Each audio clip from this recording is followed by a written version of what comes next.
السلام علیکم ناظرین، میں ہوں ڈاکٹر مسعود پرویز اور آج کا جو ٹاپک ہے وہ میرے سے لنک کرتا ہے ڈائریکٹلی، کیونکہ میں ایک نیوٹریشنسٹ ہوں اور میرا میڈیکل بیک گراؤنڈ ہے. تو اس لیے لوگ میرے سے اکثر سوال کرتے ہیں کہ ڈاکٹر صاحب آپ یہ بتائیں کہ شوگر کو کیسے کنٹرول کریں، کیونکہ آج کل ہر تیسرا بندہ جو ہے وہ اس موذی مرض میں مبتلا ہے.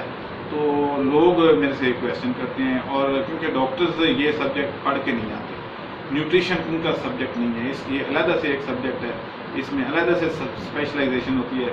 اور اب تو بلکہ یہ ہے کہ ایک پراپر بیچلر ڈگری جو 4 سالہ ہے وہ آفر کی جا رہی ہے مختلف یونیورسٹیوں سے، جیسے لاہور یونیورسٹی ہے یہ اس طرح کی دوسری.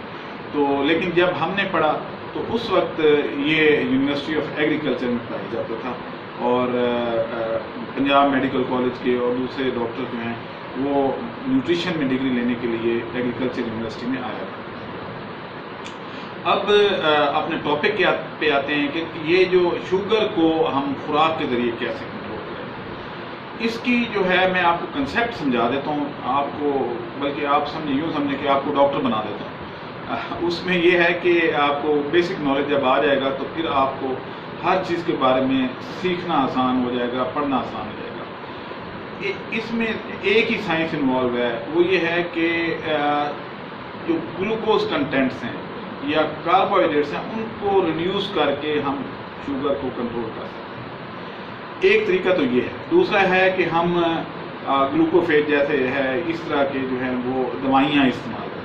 اور تیسرا جو ہے وہ انسولین آ جاتی ہے. تو انسولین جو ہے وہ لاسٹ آپشن ہے. شروع میں ہم اس کو ڈائٹ کے ذریعے کنٹرول کر سکتے ہیں. اب ہماری جو ڈائٹری ہیبٹس ہیں وہ بیسکلی اس کے لیے رسپانسبل ہو رہی ہیں، کیونکہ ہم گھی کا بے شمار استعمال کرتے ہیں، چینی کا بے شمار بے بہا استعمال ہوتا ہے.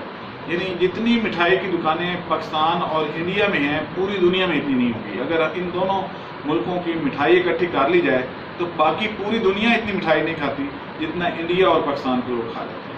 تو جب اتنی شوگر انٹیک ہوگی تو اس کے اگینسٹ انسولین بھی اتنی ہی چاہیے ہوگی زیادہ جو اس کو کانٹریکٹ کر سکے. اب یہ ہے کہ ہم لوگ مٹھائی جب بچپن میں ہی اتنے میٹھا کھلا دیا جاتا ہے کہ آپ کا جو پینکریاز ہے اس کو اوور ورک کرنا پڑتا ہے. تو آپ یوں کہہ لیں کہ ایک ریزرو آپ کے پاس موجود ہے، یعنی جو اللہ کی طرف سے ایک آتا ہے کہ پینکریاز جتنی اس کی کیپیسٹی ہوتی ہے انسولین بنانے کی وہ آلموسٹ فکس ہے. یعنی اگر آپ زیادہ استعمال کر لیں گے تو جلدی شوگر ہو جائے گی، اور اگر آپ آہستہ آہستہ استعمال کریں گے تو وہ زیادہ عرصے کے لیے کام کرے گی. تو ایک تو یہ وجہ ہے.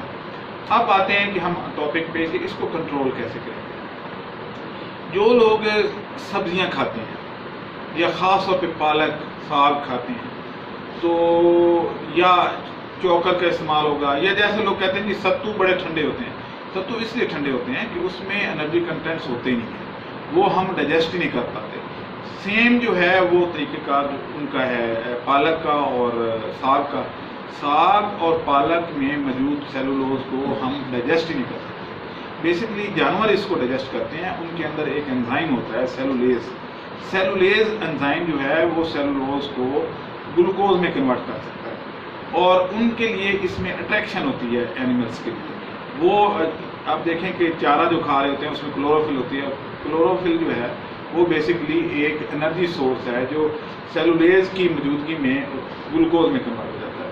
اب یہاں پہ ایک دلچسپ بات آپ کو سمجھا دوں کہ آپ نے دیکھا ہوگا کہ اگر آپ نے کاٹن کا سوٹ پہنا ہوا ہے اور آپ دیہات سے تعلق رکھتے ہیں، پیور کاٹن کا سوٹ اگر ہوگا تو وہ بکری اس پہ چپٹتی ہے، اس کو کھاتی ہے. بیسکلی کاٹن 100% سیلولوز ہے. اب سیلولوز ان کو اٹریکٹ اس لیے کرتا ہے کہ ان کو یہ میٹھا نظر آتا ہے کہ یہ چینی ہے، وہ اس سے گلوکوز حاصل کر سکتے ہیں، اس لیے وہ آپ کے کپڑے کو کھاتے ہیں. تو اسی طریقے اب انسان کاٹن نہیں کھا سکتا، نہ ہی اس کو ڈائجسٹ کر سکتا ہے. اب یہ ہے کہ جو ساگ اور پالک ہے اس میں سے 99.9% چیزیں جو ہیں انرجی وہ ویسٹ میں چلی جاتی ہے، کیونکہ وہ فائبر پہ بیسڈ ہے یا سیلولوز پہ بیسڈ ہے. تو وہ ہمارے باڈی کو سپورٹ نہیں کرتے. آپ جتنا کھاتے ہیں اتنا ہی نکال دیتے ہیں. اس میں سے جو 0.1% آپ ڈائجسٹ کرتے ہیں وہ منرلز ہیں یا آپ کے